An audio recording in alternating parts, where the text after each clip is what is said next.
नमस्कार साथियों, स्वागत है आपका मैक्रो इकोनॉमिक्स की इस क्लास में। हम चर्चा कर रहे थे आय के चक्रीय प्रवाह की।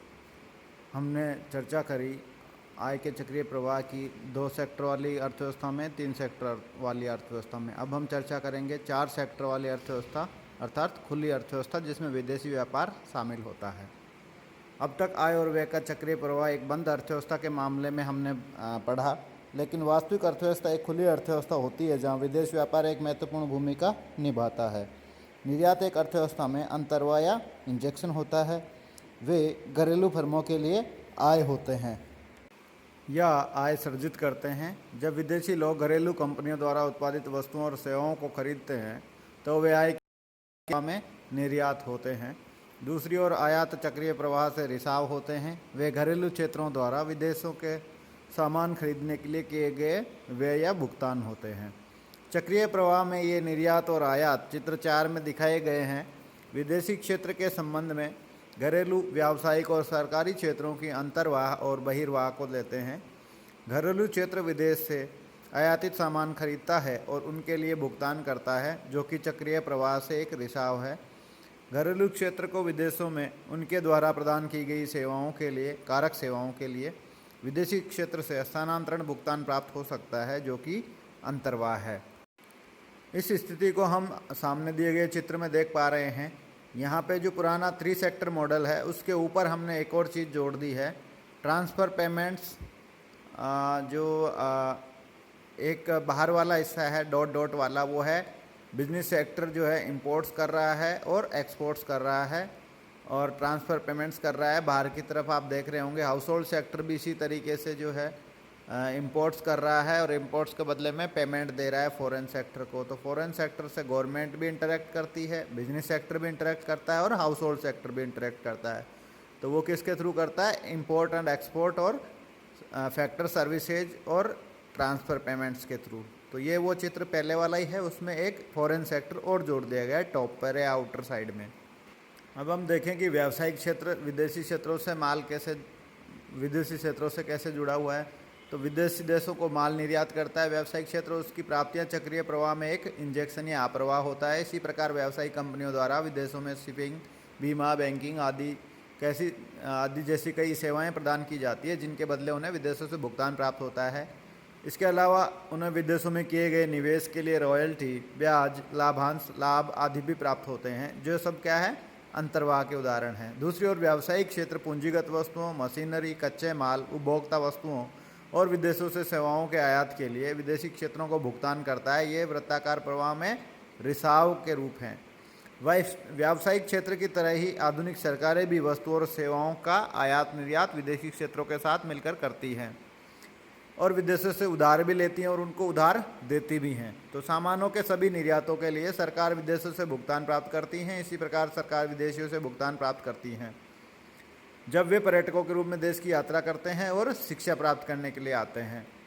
और इसके अलावा जब सरकार राज्य के स्वामित्व वाली एजेंसियों के माध्यम से विदेशियों को शिपिंग, बीमा, बैंकिंग सेवाएं प्रदान करती है, यह भी इसके अलावा विदेश में किए गए निवेश के लिए रॉयल्टी, ब्याज, लाभांश आदि भी प्राप्त करती है। ये सभी जो अप्रवाह हैं चक्रीय प्रवाह के अंदर इंजेक्शन या अप्रवाह के उदाहरण है। दूसरी ओर विदेशियों को वस्तुओं और सेवाओं की खरीद के लिए किए गए भाव का उदाहरण है। तो चित्र 4 जो है, जैसा हमने ऊपर देखा, 4 सेक्टर की खुली अर्थव्यवस्था के चक्रीय प्रवाह में बचत है, करों है और आयात को चित्र के दाएं भाग की ओर चक्रीय प्रवाह से रिसाव के रूप में दिखाता है। यानी कि बचत है, कर और आयात, ये तीनों क्या है? 4 सेक्टर इकोनॉमी में रिसाव है, जिनको चित्र के दाएं भाग की ओर चक्रीय प्रवाह से रिसाव के रूप में दिखाया गया है। इसके अलावा निवेश, सरकारी खरीद और निर्यात को आकृति के बाईं ओर चक्रीय प्रवाह में इंजेक्शन या अंतर प्रवाह के रूप में दिखाया गया है। 3 आंतरिक क्षेत्रों घरेलू, व्यवसाय और सरकार क्षेत्र से उत्पन्न हुए आयात, निर्यात और हस्तांतरण भुगतान को दिखाया गया है। ये बहिर्वाह और अंतर्वाह विदेशी क्षेत्रों से होकर गुजरता है, जिसे भुगतान संतुलन का क्षेत्र भी कहा जाता है। यदि निर्यात आयात से अधिक होता है तो अर्थव्यवस्था के पास भुगतान संतुलन में अधिशेष होता है। यानी कि आपकी प्राप्तियां आपकी भुगतान से अधिक होंगी तो वहाँ अधिशेष होगा, और यदि आयात निर्यात से अधिक है तो भुगतान संतुलन में घाटा होगा। लेकिन लंबे समय में अर्थव्यवस्था में निर्यात को इसके आयात को संतुलित करना पड़ेगा, अर्थात इसके निर्यातों को आयातों के बराबर करना होगा। यह अर्थव्यवस्था द्वारा अपनाई गई विदेश व्यापार नीतियों के माध्यम से किया जाता है। पूरे विश्लेषण को सरल समीकरणों के माध्यम से नीचे दिए अनुसार दिखाया जा सकता है। y जो हमारी वस्तु और सेवाओं का उत्पादन is equal to C plus I plus G, या सी उपभोग व्यय को, आई अर्थव्यवस्था में निवेश का स्तर इन्वेस्टमेंट, और जी है सरकारी व्यय के स्तर को प्रदर्शित करते हैं। अब हम सरकारी खर्च को समान करने के लिए मॉडल में कराधान का परिचय देते हैं। मॉडल में कराधान को इंट्रोड्यूस करते हैं। y is equal to C plus S plus T. तो यहाँ सी कंजम्पशन है, ऑलरेडी उपभोग है, एस बचत और टी कराधान को प्रदर्शित करते हैं। एक और दो को बराबर करने हम प्राप्त करते हैं कि सी प्लस आई प्लस जी बराबर हो जाएगा C plus S plus T. तो सी से सी कैंसिल हो जाएगा, तो आई प्लस जी बराबर बचेगा एस प्लस टी। विदेशी क्षेत्रों की शुरुआत के साथ हम निवेश को घरेलू निवेश और विदेशी निवेश I D investment domestic and I F investment from foreign में विभाजित करते हैं और प्राप्त करते हैं निम्नानुसार कि तो I D plus I F plus G बराबर एस प्लस टी, लेकिन आई एफ जो होता है एक्स माइनस एम या नेट एक्सपोर्ट्स के बराबर होता है, जहाँ एक्स एक्सपोर्ट को या निर्यात को और एम इंपोर्ट या आयात को प्रदर्शित करता है। तो I D plus X minus I F की जगह एक्स माइनस एम रख देंगे और प्लस में जी, और इधर एस प्लस टी रह जाएगा। अब I D plus X minus M है और जी को दूसरी तरफ ले जाएंगे तो जी बराबर जी हो जाएगा, इधर जाके एस प्लस टी माइनस जी। तो ये जो नीचे वाला समीकरण है, ये समीकरण आय और व्यय के चक्रीय प्रवाह में संतुलन की स्थिति को प्रदर्शित करता है। तो इस प्रकार से चक्रीय अर्थव्यवस्था में संतुलन की शर्त को हम प्रदर्शित करते हैं। अब हम देखते हैं चक्रीय प्रवाह का महत्व। चक्रीय प्रवाह की अवधारणा अर्थव्यवस्था की स्पष्ट तस्वीर देती है। हम जान सकते हैं कि क्या अर्थव्यवस्था कुशलता से काम कर रही है अथवा इसके सुचारू कामकाज में कोई गड़बड़ है। अर्थव्यवस्था के कामकाज का अध्ययन करने और नीतिगत उपायों को बनाने में सरकार की मदद करने में चक्रीय प्रवाह का बहुत महत्वपूर्ण योगदान होता है। असंतुलन पहली जो महत्व है, असंतुलन की समस्याओं का अध्ययन। चक्रीय प्रवाह की मदद से असंतुलन की समस्याओं और संतुलन की बहाली का अध्ययन किया जा सकता है बड़ी आसानी से।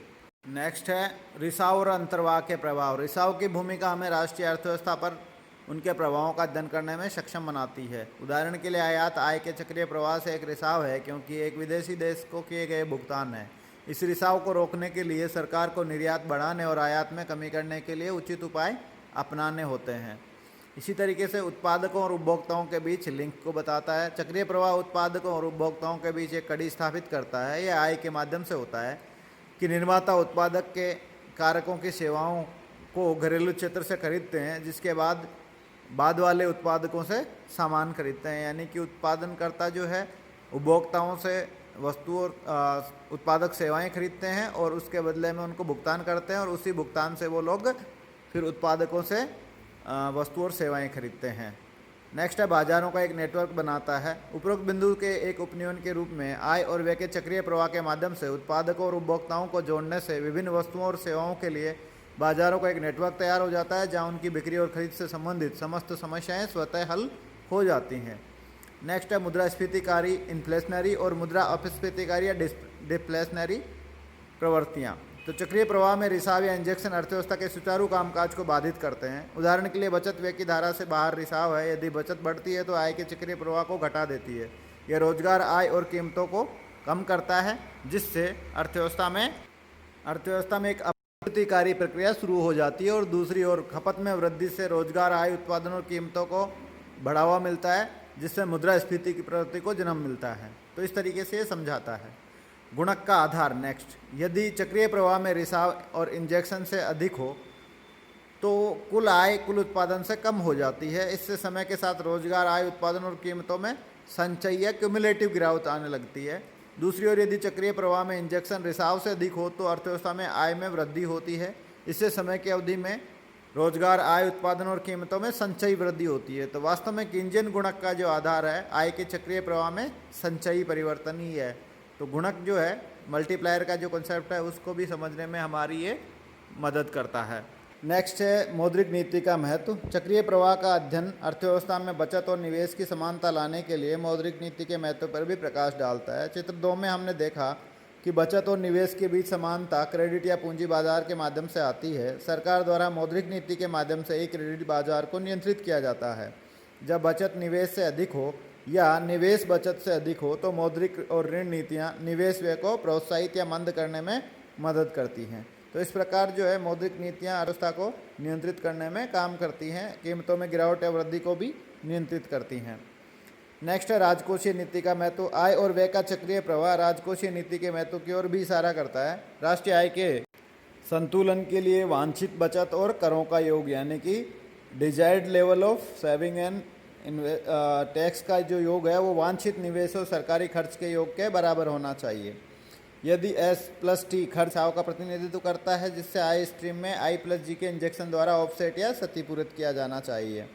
यदि S+T I+G से अधिक है तो सरकार को ऐसे राजकोषीय उपायों को अपनाना चाहिए जो करों में कमी और स्वयं के खर्च में वृद्धि करते हैं। इसके विपरीत यदि I+G S+T से अधिक है यानी कि आपका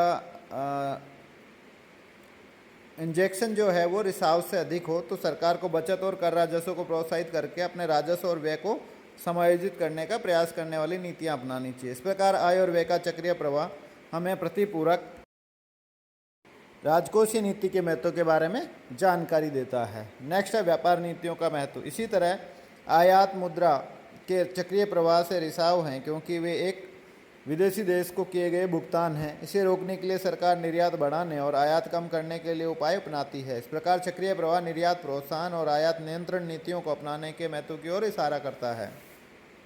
निधि खातों के प्रवाह का आधार। चक्रीय प्रवाह निधि खातों के प्रवाह के आधार पर राष्ट्रीय आय की गणना करने में मदद करता है। निधि खातों के प्रवाह का संबंध अर्थव्यवस्था में उन सभी लेन देन से है जो मुद्रा हस्तांतरण द्वारा संपन्न होते हैं।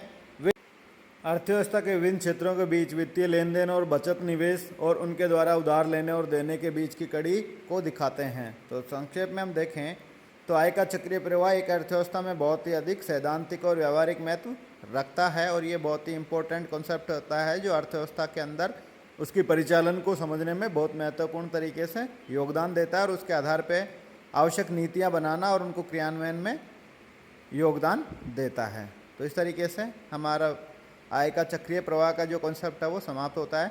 धन्यवाद।